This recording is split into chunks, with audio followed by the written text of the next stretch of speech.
ने money laundering से जुड़े मामले की तफ्तीश शुरू की थी। उस तफ्तीश को देखते हुए जो भी चेन उनके सामने आ रही है, उस चेन को जमीनी स्तर पर वो वेरीफाई कर रहे हैं। और इन 12 जो ठिकाने हैं, इन 12 ठिकानों में जिस तरीके से मैंने आपको बताया कि डीएसपी शामिल है, डीएम शामिल है, साथ ही तमाम जो बिजनेसमैन हैं जिनको फायदा पहुंचाया गया इस अवैध खनन को देखते हुए, जिसमें कारपेंटर एक जिसका प्रोफाइल बताया जा रहा है, वो भी इंटीरियर डेकोरेटर, वो भी। तो ये तमाम ऐसे 12 कैरेक्टर्स हैं। कोलकाता में भी इस समय रेड चल रही है। तो 3 राज्यों में 12 लोकेशन पर 3 राज्यों में 12 लोकेशंस पर ईडी की रेड चल रही है।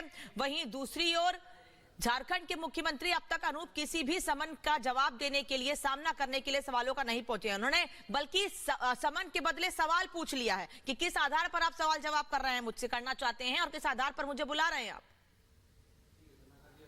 देखिए, जो सियासी अटकलें हैं अनामिका, मैं आपको बता दूं, हेमंत सोरेन 7 बार यानी 7वीं समन और ये आखिरी समन ऐसा कहा जा रहा कि ये बहुत कड़ी चेतावनी ईडी की तरफ से दी गई थी और कहा गया था कि आप जगह बता दें, अगर आपको परेशानी आने में तो आप जहां बताएंगे हम वहां आएंगे। लेकिन हेमंत सोरेन ने जो जवाब दिया है उसमें यह कहा गया है कि मैंने सारे दस्तावेज आपको दे दिए हैं, अगर इसके बाद भी आपको दस्तावेजों की जरूरत पड़ती है तो मैं आप तक पहुंचा दूंगा। लेकिन पूछताछ का कहीं भी कोई जिक्र उन्होंने नहीं किया है। और बाकी रेड की बात करें तो 10 से 12 ठिकाने ऐसे जहां इस वक्त रेड पड़ रही है और पूरी तरह से खनन घोटाले से जुड़ा हुआ ये पूरा मामला है। और पंकज जो प्रतिनिधि बताया जाता है वो पहले से इस मामले में जेल में बंद है, दाऊ यादव है, वो गायब है, जो साहेबगंज से आते थे। वहीं जो सीएम के प्रेस सलाहकार है अभिषेक पिंटू, सबसे खास शख्स, वो शख्स जिसे कहा जाता है कि फर्स्ट से आज तक का सफर तय किया था, एक नॉर्मल सा कंप्यूटर टीचर आज प्रेस सलाहकार। और इस पर यही एक बड़ी वजह है कि ये सब जांच का विषय और लगातार जो रेड है वो भी देखने को मिल रही है। और ईडी समन भी हेमंत सोरेन पर बीजेपी का हमला, ईडी से डर गए हैं सोरेन, ये बीजेपी का कहना है। दीपक प्रकाश ने ये बात कही है, बीजेपी नेता हैं, डर की वजह से सत्ता परिवर्तन होगा, पत्नी को बना सकते हैं मुख्यमंत्री, ये कहा जा रहा है बीजेपी की तरफ से। तो हेमंत सोरेन एक तरफ जहां नोटिस का जवाब नहीं दे रहे हैं, तो यही एक बड़ी वजह है कि बीजेपी हमलावर हो रही है।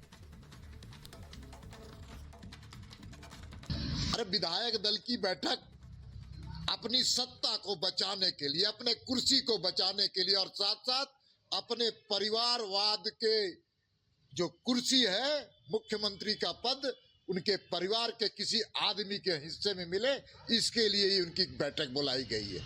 इससे दुर्भाग्य और क्या हो सकता है। लोकतंत्र को कलंकित करने का काम किया जा रहा है, संवैधानिक ढांचा को ध्वस्त करने का प्रयास किया जा रहा है और बिना विधायक है उसको मुख्यमंत्री बनाने की साजिश की जा रही है।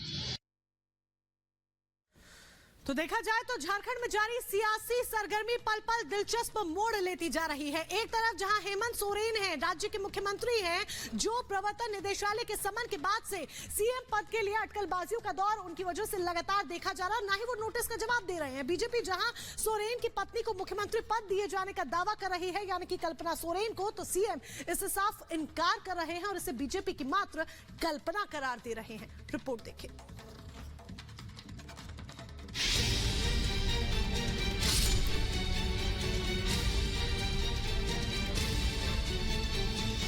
झारखंड की राजनीति में सियासी भूचाल, हेमंत सोरेन से ईडी करेगी सवाल, सीएम की कुर्सी के लिए बवाल। झारखंड के मुख्यमंत्री हेमंत सोरेन पर भूमि घोटाला मामले में ईडी का शिकंजा कसता जा रहा है, जिससे उनकी मुश्किलें दिन ब दिन बढ़ती जा रही हैं। और अब इन सब के बीच राज्य में सीएम को लेकर हलचल तेज हो गई है। मंगलवार की दोपहर मुख्यमंत्री हेमंत सोरेन का विशेष दूत एक बंद लिफाफा लेकर ईडी दफ्तर में वहां मौजूद अधिकारियों को सौंपने पहुंचा। पूछने पर कर्मचारी ने सिर्फ इतना बताया कि वो सीएमओ से आया है। ईडी सूत्रों की माने तो मुख्यमंत्री हेमंत सोरेन ने अपने पत्र में एजेंसी पर ही कई आरोप लगा दिए हैं। 7वें समन के बाद में भेजे गए अपने पत्र में मुख्यमंत्री ने लिखा है कि बेवजह उनको लेकर एजेंसी मीडिया ट्रायल करवा रही है। ईडी का लगातार समन भेजना कहीं से भी उचित नहीं है और इसके साथ ही सीएम ने ये भी लिखा है कि वो ईडी के सारे सवाल का जवाब दे चुके हैं। ऐसे में नया समन भेजने का कोई मतलब नहीं है। सिर्फ बिहार में ही नहीं, अलग अलग राज्यों में, और चूंकि कई अधिकारी